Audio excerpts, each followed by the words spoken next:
पति पत्नी का झगड़ा। यह कहानी है एक पति पत्नी की जो शहर में अकेले रहते हैं। मौसम था बरसात का। बाहर का मौसम एकदम खुशगवार हो गया था। जोरदार बारिश के बाद प्रकृति भी मुस्कुरा रही थी। यह खुशनुमा बारिश का मौसम भी पत्नी के मन को बारिश का एहसास नहीं करवा सका। पता नहीं क्यों वह आजकल बिल्कुल गुमसुम और उदास सी रहने लगी थी। अब वह कोई भी काम ठीक तरह से मन लगाकर नहीं कर पाती थी। हमेशा उखड़ी उखड़ी सी रहने लगी थी। पति एक बड़ी कंपनी में काम करता था। सुख सुविधाओं की भी कोई कमी नहीं थी। पत्नी बचपन से ही गांव में रहा करती थी। गांव में ही पली बड़ी और पढ़ी लिखी थी, जिसकी वजह से वह शहर के तौर तरीकों से अनजान थी। वह साधारण तरीके से रहना जानती थी। शहरों के तड़क भड़क का उसको पता ही नहीं था। तो पति उसको गंवार समझता था और हर बार टोकता रहता कि तुम तो गांव की गलियों मिट्टी धूल में ही रहने लायक हो। तुम शहर की सोसाइटी में रहने लायक ही नहीं हो। बस यही बात पत्नी को अंदर तक तोड़कर रख देती। पत्नी पढ़ी लिखी थी मगर वह तड़क भड़क नहीं जानती थी, जिसकी वजह से पति उसको बिल्कुल गंवार समझता था। पत्नी को अंग्रेजी कम आती थी, हिंदी ठीक तरह से बोल लेती थी और अंग्रेजी उसको गिटर पिटर लगती थी, इसलिए वह अंग्रेजी बोलना व सीखना भी नहीं चाहती थी। बाकी वह घर परिवार के सारे काम अच्छी तरह से करना जानती थी। मगर पति को उसकी सारी खूबियों से कोई मतलब नहीं था। उसे तो आज की मॉडर्न पत्नी चाहिए थी जो उसके साथ उसके तौर तरीकों से रहे। और इसी कारण से पति अपनी पत्नी की हर बात में कमियां निकालता और बार बार टोकता रहता। वक्त गुजरता गया। एक दिन एक व्यक्ति घर आया और शादी का कार्ड पत्नी को देकर चला गया। तो पत्नी पार्टी में जाने के लिए उत्साहित हो गई और जब पति शाम को काम से घर वापस आया तो पत्नी ने पति को शादी का कार्ड दिखाया और कहा, शाम को पार्टी में चलना है न। तो पति ने कोई जवाब नहीं दिया। पत्नी ने फिर से पूछा तो पति ने तुरंत मना कर दिया और बोला, पार्टी में तो जाना है मगर मैं अकेले ही जाऊंगा। तुम्हें अपने साथ ले जाकर मुझे मजाक नहीं बनना।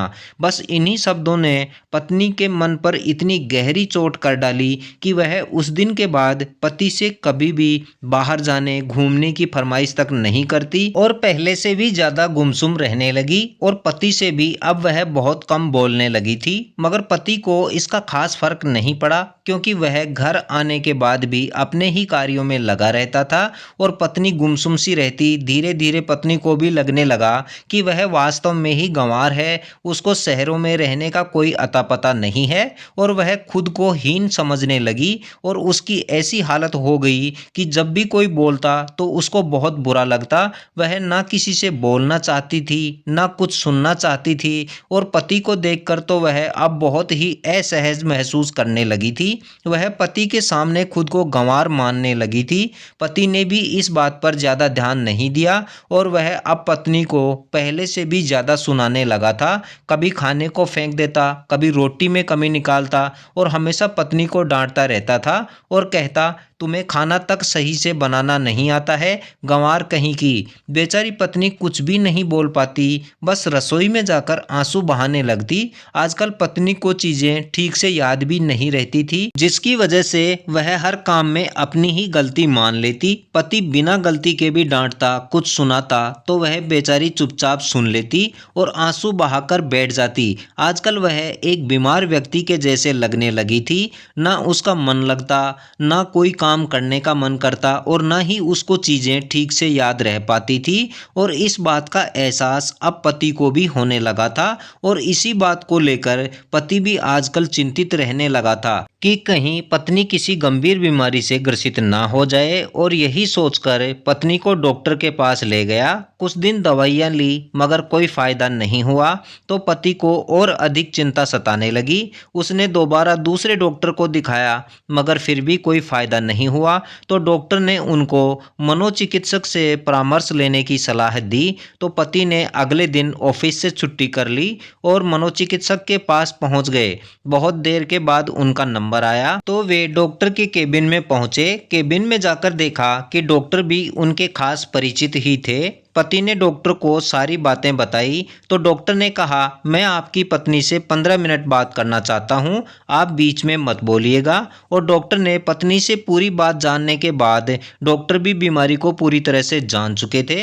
उन्होंने पति को बुलाया और कहा कि इनको कोई भी बीमारी नहीं है, इनकी बीमारी की वजह आप खुद ही हैं। तो पति चौंका और बोला, क्या? तो डॉक्टर साहब ने कहा, जी हाँ, आपकी बेरुखी और आपका असहज व्यवहार ही इनकी मुख्य बीमारी है। तुम्हारी पत्नी जैसी भी है तुम्हारी अपनी है। तुमने आधुनिकता के चक्कर में अपनी पत्नी की तुलना औरों से करने की क्या ज़रूरत है? अब तुम ही वह इंसान हो जो अपनी पत्नी को इस बीमारी से बचा सकते हो। तुम्हारी रोज रोज की डांट फटकार की वजह से यह डिप्रेशन की शिकार हो चुकी हैं। तो पति थोड़ा दबे स्वर में बोला, डॉक्टर साहब चिंता की कोई बात तो नहीं है? तो डॉक्टर साहब ने कहा, चिंता की बात तो है मगर ज़्यादा भी नहीं। और डॉक्टर ने पति के चेहरे के हाव भाव जानकर कहा कि अगर आप अपनी पत्नी को अधिक प्यार के साथ उचित प्रोत्साहन देंगे तो आपकी पत्नी बहुत जल्दी ठीक हो सकती है, क्योंकि ऐसे विकार में दवाएं उतना काम नहीं कर सकती जितनी आपकी आत्मीयता, लगाव और प्रोत्साहन कर सकते हैं।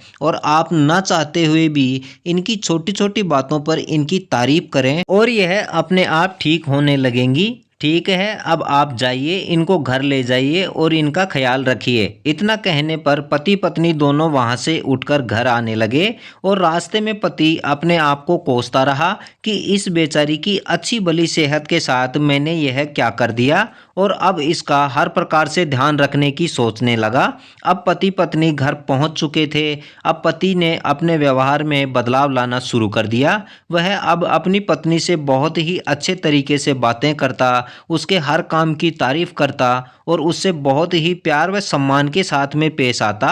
अब पत्नी भी धीरे धीरे पति को फिर से चाहने लगी थी। वह पति के पास बैठी रहती, पति से बातें करती, हंसी मजाक करती, तो पति भी उसका खूब साथ देता था। साथ ही पति उसको हर 1-2 रोज के बाद अपने साथ घुमाने ले जाता, अपने परिचितों से मिलवाता। तो पत्नी भी अब थोड़ा सहज महसूस करने लगी थी और पति के अपनेपन और साथ से पत्नी में दोबारा ऊर्जा का संचार होने लगा था और वह भी अब बहुत ही खुश रहने लगी थी। उसका मुरझाया हुआ चेहरा फिर से खिलखिलाया हुआ रहने लगा और धीरे धीरे वह डिप्रेशन से बाहर निकलने लगी। साथ ही उसने अंग्रेजी भाषा को भी सीखना शुरू कर दिया ताकि वह भी शहर के लोगों की तरह ही अंग्रेजी में बात कर सके और अपने पति को खुश रख सके। पत्नी को इस तरह और इतनी जल्दी रिकवर होने पर पत्नी का नया रूप देखकर पति भी हैरान था और मन ही मन अपने बर्ताव के लिए शर्मिंदा भी। थोड़े दिनों के बाद वे डॉक्टर साहब से मिलने फिर गए। तब पत्नी ने डॉक्टर से थोड़ी बहुत अंग्रेजी भाषा में बात की, जिसे देखकर पति भी हैरान रह गया, मगर पति बहुत खुश था। साथ ही पति ने डॉक्टर को बहुत धन्यवाद दिया और कहा, डॉक्टर साहब मैं आपका बहुत आभारी हूँ जो आपने मुझे मेरी गलती का एहसास करवाया और उचित इलाज बताकर मेरी पत्नी को ठीक कर दिया, वह भी इतने कम समय में। सच में आपने मेरी जिंदगी की खुशियाँ मुझे फिर से लौटा दी। इतना कहकर पति और पत्नी दोनों खुशी खुशी घर आ गए। दोस्तों यही थी गंवार कहानी। इस कहानी से सीख मिलती है कि हमें कभी भी किसी की बोली या पहनावा देखकर किसी को शिक्षित या गंवार होने का आकलन नहीं करना चाहिए। और जो आज शहरों में हैं वह कल तक गांव में ही रहते थे, मगर आज शहरों में वे जाकर शहरी कल्चर को अपनाकर ग्रामीण कल्चर को देखकर गंवार समझने की कोशिश करते हैं, मगर यह गलत है। इंसान के गुणों और व्यवहार को देखकर ही पहचाने कि संस्कारी और शिक्षित है या नहीं। आप क्या सोचते हैं हमें कमेंट कर जरूर बताएं। उम्मीद है कहानी आपको पसंद आई होगी और चैनल पर नए हैं तो इस चैनल को जरूर सब्सक्राइब कर लें तथा हमारे साथ बने रहने के लिए आप सभी का बहुत बहुत धन्यवाद।